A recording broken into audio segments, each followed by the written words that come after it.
Bismillahirrahmanirrahim.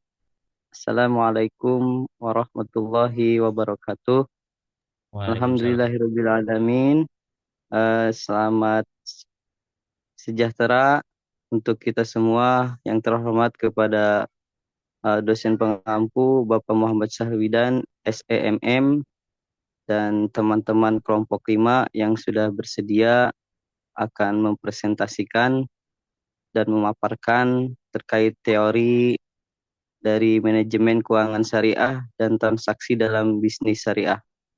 Perkenalkan, kami dari kelompok 5 yang beranggotakan mahasiswa yang pertama Udin Solehudin, dan berikutnya Bapak Jainal, dan berikutnya ada Bapak Sulistyo, dan berikutnya ada Cika yang akan memaparkan daripada konsep dari manajemen bisnis syariah. Untuk itu slide berikutnya Mas, kita mulai dari konsep atau pengertian dari manajemen keuangan syariah. Adapun manajemen keuangan syariah adalah pengelolaan keuangan yang didasarkan pada prinsip syariah Islam yang berlandaskan pada Al-Quran dan hadis atau As-Sunnah dan ajaran Islam lainnya. Dalam manajemen keuangan syariah, terdapat aturan dan batasan yang bertujuan untuk memastikan keuangan dikelola secara etis, adil, dan sesuai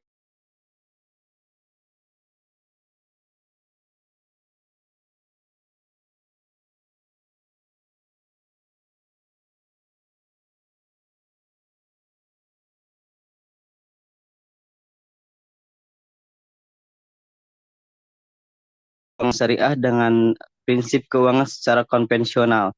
Perbedaan prinsip keuangan syariah berbeda dengan prinsip keuangan konvensional. Perbedaan prinsip ini terutama pada fondasi, yaitu pada manajemen syariah berlandasarkan pada Al-Quran dan hadis untuk mendapatkan ridho Allah Ta'ala, sedangkan manajemen konvensional berdasarkan pada pola pikir manusia untuk mencapai keuntungan dunia. Berikutnya silahkan akan dijelaskan oleh Bapak Jainal untuk slide berikutnya. Baik, terima kasih Mas Salahuddin. Berikut ini adalah perbedaan antara syariah dengan konvensional. Yang pertama, dasar. Dasar modal perusahaan berdasarkan Al-Quran dan hadis untuk syariah. Untuk konvensional berdasarkan teori buatan para ahli ekonomi dan etika sekuler.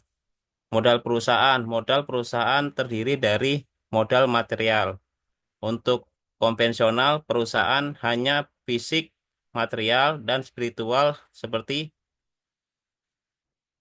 atau material dan sumber modal, kejujuran, amanah, dan ketakwaan kepada Allah. Untuk keduanya itu sumber modal. Ada dua sumber utama modal yang adalah eh, modal sendiri dan hutang berbasis akad syariah Islam, sistem hutang berbasis bunga dan riba adalah riba.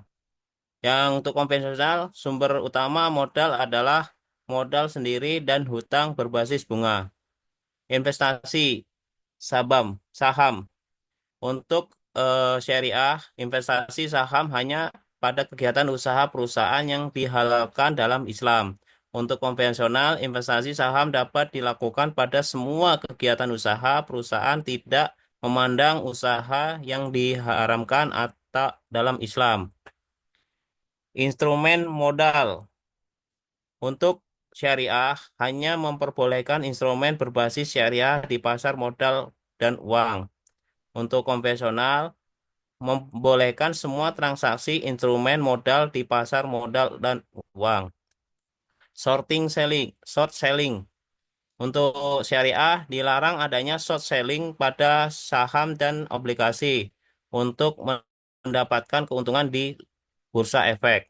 Untuk konvensional dibolehkan short selling pada saham dan obligasi untuk mendapatkan keuntungan di bursa efek. Selanjutnya itu penganggaran modal. Untuk syariah, dasar perhitungan menggunakan tingkat suku bunga. Sedangkan untuk konvensional, dasar perhitungan menggunakan harga emas. Obligasi. Untuk syariah, obligasi suku merupakan kontrak pernyataan modal hutang mendapatkan bunga berbasis akad syariah. Kalau untuk konvensional, obligasi merupakan kontrak. Teori struktur modal. Kalau untuk di syariah, peningkatan hutang akan perusahaan resiko, meningkatkan hutang untuk perusahaan dan menurunkan peningkatan laba perusahaan laba. Teori agensi, kontrak berprinsip dan agensi. Kalau untuk konvensional kontrak prinsipal dan agensi berlandaskan kontrak amanah, berlandaskan kontrak yang saling membantu mengutamakan kepentingan. Prinsip dasar manajemen keuangan syariah. Yang pertama, larangan riba. Tidak diperbolehkan mengambil atau memberikan bunga dalam transaksi keuangan. Yang kedua, larangan gharar atau ketidakpastian. Transaksi yang mengandung kejelasan atau spekulasi berlebihan dilarang. Yang ketiga, larangan maisir atau perjudian. Setiap transaksi yang bersifat spekulatif atau seperti perjudian tidak diperbolehkan. Yang keempat, kepemilikan yang halal. Hanya sumber pendapatan yang halal sesuai syariah yang diperbolehkan dalam pengelolaan keuangan. Yang terakhir, prinsip keadilan. Harus ada keadilan dan transparansi dalam setiap transaksi. Untuk selanjutnya, silakan Mas Listio. Baik, terima kasih Mas Zainal terkait pemaparan materi sebelumnya. Di sini saya akan melanjutkan terkait komponen dalam manajemen keuangan syariah. Yang pertama, perencanaan.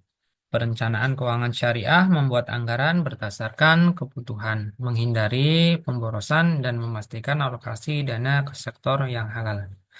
Terus yang kedua ada investasi. Investasi syariah dilakukan pada produk atau instrumen yang sesuai syariah seperti sukuk, saham syariah atau properti yang halal. Terus yang ketiga, tabungan dan pembiayaan. Tabungan dan pembiayaan menggunakan layanan keuangan seperti bank syariah yang menyediakan tabungan tanpa riba dan pembiayaan berbasis akad syariah seperti murabahah, mudharabah, atau musyarakah. Terus yang terakhir, yang keempat, ada pengelolaan. Pengelolaan zakat, infak, sedekah, dan wakaf atau ziswaf meningkatkan kesejahteraan sosial dengan mengelola zakat dan dana sosial sesuai syariah. Oke, next. Zainal. Landasan pokok akidah dalam keuangan syariah. Di sini dijelaskan ada 6 akidah. Yang pertama, yakin dan berharap hanya kepada Allah Ta'ala. Terus yang kedua, semua permasalahan dan kejadian dalam keuangan syariah atas kehendak Allah Ta'ala. Yang ketiga, membatasi sumber rujukan dalam masalah keuangan syariah hanya berdasarkan pada Al-Quran dan Sunnah Rasulullah SAW. Selanjutnya yang keempat, merujuk pada hadis-hadis sahih dalam masalah keuangan syariah, baik hadis-hadis tersebut mutawatir atau maupun ahad. Selanjutnya yang kelima, tidak menggunakan akal pikiran yang didorong dari nafsu dan keinginan dunia, sehingga mengartikan keuangan syariah sesuai dengan keinginan mereka. Terus terakhir yang keenam, menolak ajaran dan pemikiran ekonomi selain ekonomi berlandaskan Al-Quran dan Sunnah. Keenam, pokok landasan akidah di atas merupakan akidah yang lurus, yang berasal dari Al-Quran dan Sunnah, yang tidak yang tidak mengikuti hawa nafsu dan syubhat. Orang yang menjalankan kehidupan berpegang teguh dengan akidah yang benar, maka ia telah mengagungkan dan menerima Al-Quran dan Sunnah karena ia mengetahui bahwa semua isi Al-Quran dan Sunnah Rasulullah hadis yang ada di dalamnya itu benar dan harus dipedomani. Terus selanjutnya, Mas Aina.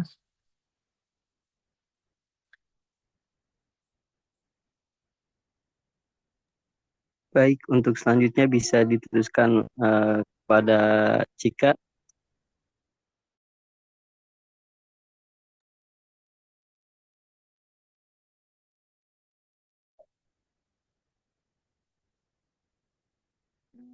Selanjutnya ada landasan pokok akidah dalam keuangan syariah. Pokok landasan akidah dalam keuangan syariah secara ringkas adalah yakin dan berharap hanya kepada Allah Ta'ala. Semua permasalahan dan kejadian dalam keuangan syariah atas kehendak Allah Ta'ala. Membatasi sumber rujukan dalam masalah keuangan syariah hanya berdasarkan pada Al-Quran dan Sunnah Rasulullah Shallallahu Alaihi Wasallam dan menolak ajaran dalam pemikiran ekonomi selain ekonomi berlandaskan Al-Quran dan Sunnah Rasulullah Shallallahu Alaihi Wasallam. Selanjutnya, pengalaman pengalaman syariat yang terdiri dari larangan riba dalam mendapatkan modal, menggunakan modal pada investasi real asset, larangan masyir dan gohrar dalam menggunakan modal dan mendapatkan modal dengan sistem berbagi keuntungan dan risiko rugi atau profit and loss. Apabila fondasi kuat dan syariat dapat dijalankan, maka akan menghasilkan peranan manajemen keuangan syariah benar dan ridho Allah Ta'ala. Lanjut, Mas.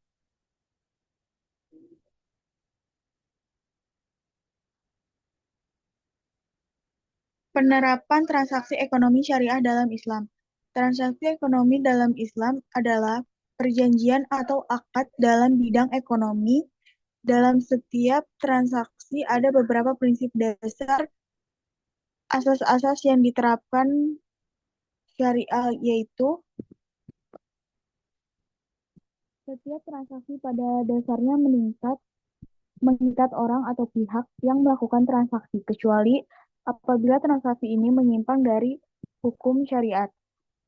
Pihak-pihak yang bertransaksi harus memenuhi kewajiban yang telah disepakati dan tidak boleh saling mengkhianati. Yang kedua ada syarat-syarat transaksi dirancang dan dilaksanakan secara bebas, tetapi penuh tanggung jawab, tidak menyimpang dari hukum syara dan adab sopan santun. Yang ketiga ada setiap transaksi dilakukan secara sukarela tanpa ada paksaan dari pihak manapun. Yang terakhir ada larangan kontrak transaksi yang tidak bersih. Dari pemaparan di atas ada 5 hal yang perlu diingatkan sebagai landasan setiap kali seorang muslim akan melakukan interaksi ekonomi. Kelima hal tersebut menjadi batasan secara umum bahwa transaksi yang dilakukan sah atau tidaknya harus jauh dari yang namanya maisir, gohror, haram, riba, dan batil.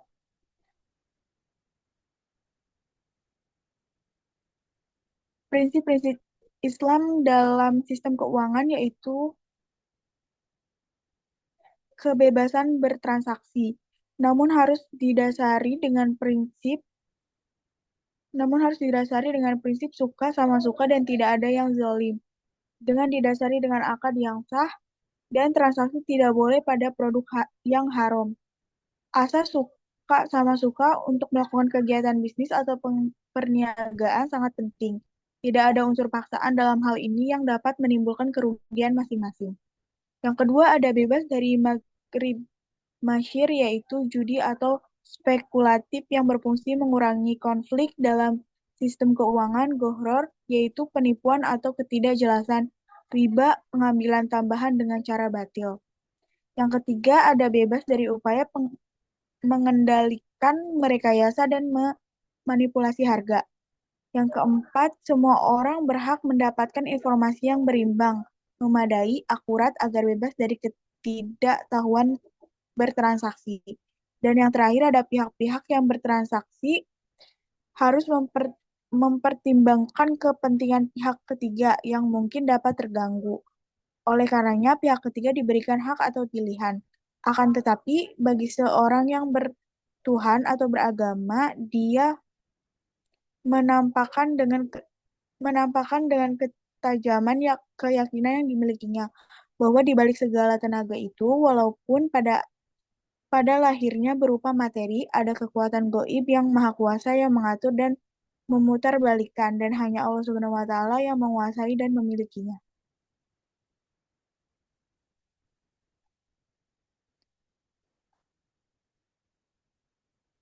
Prinsip umum dalam transaksi ekonomi syariah.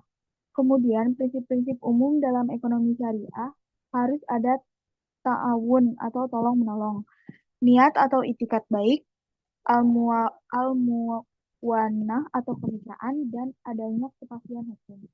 Dari pembahasan pengertian di atas, maka dapat ditarik kesimpulan bahwa yang dimaksud dengan prinsip-prinsip dan kaidah transaksi dalam ekonomi syariah adalah bahwa seseorang muslim yang akan bertransaksi harus sesuai dengan norma-norma ekonomi syariah yang sudah dicontohkan oleh Nabi kita Muhammad SAW. Kesimpulannya, manajemen keuangan syariah adalah pengelolaan keuangan berdasarkan prinsip-prinsip Islam yang berlandaskan pada Al-Quran dan hadis, dengan tujuan mencapai keberkahan dan ridho Allah Ta'ala. Sistem ini berbeda dengan keuangan konvensional karena menolak unsur riba, gharar, dan masyir, serta menekankan keadilan, transparansi, dan kepemilikan yang halal. Landasan akidah keuangan syariah mengajarkan keyakinan penuh kepada Allah, mematuhi syariatnya, dan menolak segala bentuk pemikiran ekonomi yang tidak sesuai dengan Al-Quran dan Sunnah. Dalam penerapannya, keuangan syariah mengutamakan kerja sama, itikat baik, kepastian hukum, dan berbagai keuntungan maupun risiko secara adil. Dengan menerapkan prinsip dan syariat Islam dan secara konsisten, manajemen keuangan syariat tidak hanya membawa keuntungan duniawi, tetapi juga keberkahan dan kebaikan akhirat. Saya kembalikan ke Mas Solehudin. Baik, terima kasih Kak Cika atas pemaparannya terkait manajemen bisnis syariah dan penerapan transaksi dalam syariat Islam. Tentunya sangat menarik untuk kita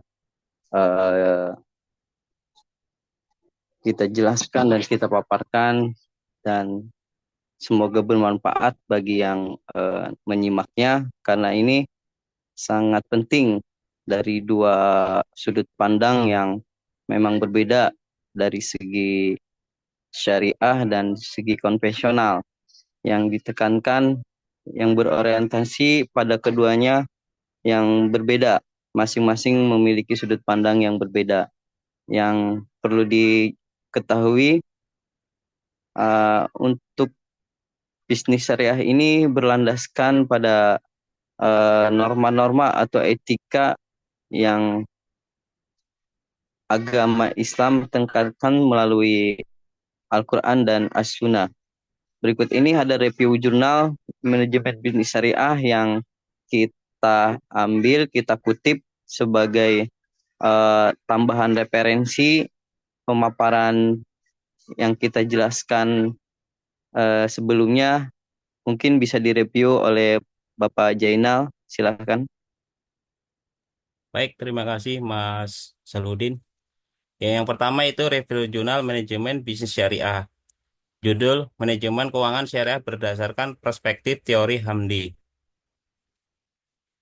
Jurnalnya Jurnal Rumpun Ekonomi Syariah. Untuk volume dan halaman volume 7 nomor 1. Tahun 2024, penulis Hamdi Agustin, Latifah Mitahul Janati Hamdi, dan Lutfiah Al-Lujanati Hamdi. Reviewer yaitu Sutio Susilo, Cika Yulia Nurpadila, Zena Arifin, dan Udin Salihudin. Tanggal reviewnya 15 Desember 2004. Tujuan penelitian di jurnal tersebut adalah untuk meninjau dan menganalisis manajemen keuangan berdasarkan nilai-nilai Islam, serta untuk memahami dan menjelaskan secara mendalam berbagai aspek yang berkaitan dengan keuntungan Islam dan akuntansi. Penelitian ini juga bertujuan untuk mempertahankan manajemen keuangan berdasarkan syariat Islam dalam konteks akademik dan mengkaji secara empiris temuan pada beberapa transaksi keuangan Islam. Subjek penelitian dalam jurnal tersebut mencakup manajer dan pegawai keuangan yang memiliki sifat amanah, sidik, dan tablik sesuai dengan prinsip-prinsip Islam. Penelitian ini menganalisis karakteristik dan perilaku mereka dalam konteks pengelolaan keuangan. Metode penelitian. Metode penelitian digunakan dalam artikel ini adalah data yang digunakan adalah data kualitatif yang bersumber dari data sekunder yaitu teori yang diperoleh dari literatur.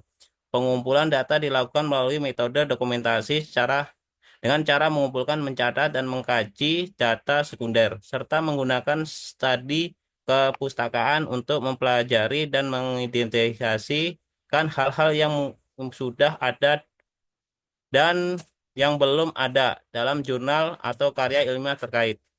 Teknik yang digunakan untuk menganalisis data adalah analisis deduktif, yang menjelaskan manajemen keuangan syariah berdasarkan perspektif teori Hamdi secara lengkap dan terstruktur.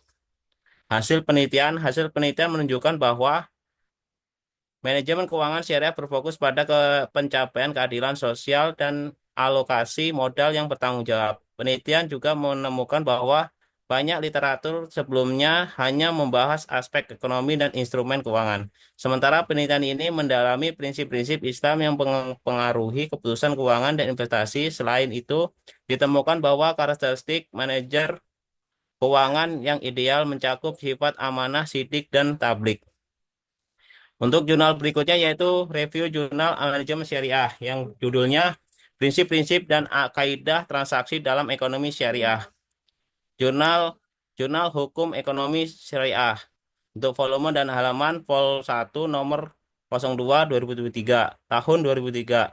Penulis Eceng Iip Saifuddin, Denny Kokon, Furkoni, Mary Maulin, dan Hasan Basri. Reviewer Sutiyo Susilo, Cika Yulia Nurpadila, Zaina Arifin, dan Udin Salihudin. Tanggal reviewnya tanggal 15 Desember tahun 2024. Tujuan penelitian di jurnal tersebut adalah apa yang dimaksud dengan prinsip-prinsip dan kaidah transaksi dalam ekonomi syariah. Untuk mengetahui bagaimana prinsip-prinsip dan kaidah transaksi dalam ekonomi syariah.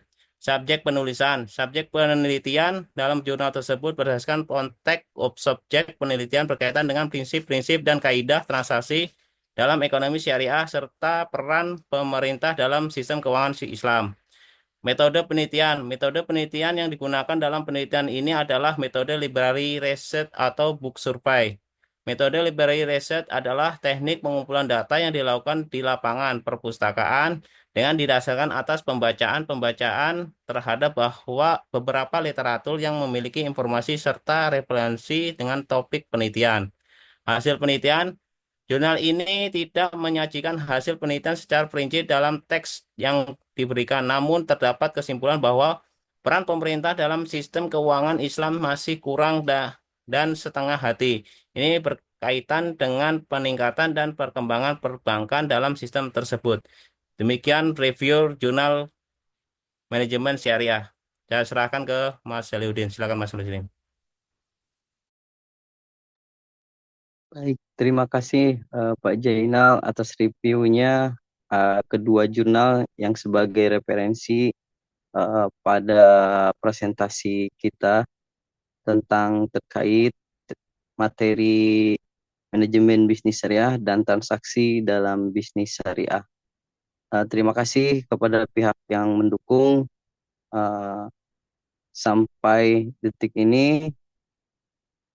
Alhamdulillah kita sudah berhasil untuk memaparkan sedikit tentang teori-teori terkait manajemen bisnis syariah dan transaksi dalam bisnis syariah yang kami harap bisa diambil intisari daripada materi yang kita paparkan untuk diimplementasikan di kehidupan sehari-hari sebagai tambahan referensi untuk melakukan segala bentuk transaksi atau dituangkan kepada manajemen bisnis syariah. Untuk itu, kami dari kelompok 5 mengucapkan terima kasih juga kepada dosen pengampu kita mata kuliah manajemen bisnis syariah, yaitu Bapak Muhammad Syahwidan SEMM, yang sudah memberikan materi terkait manajemen bisnis syariah yang mudah-mudahan bisa bermanfaat bagi kita sebagai mahasiswa. Terima kasih dan saya ucapkan selamat sukses dan sejahtera. Assalamualaikum warahmatullahi wabarakatuh. Waalaikumsalam warahmatullahi wabarakatuh. Aduh.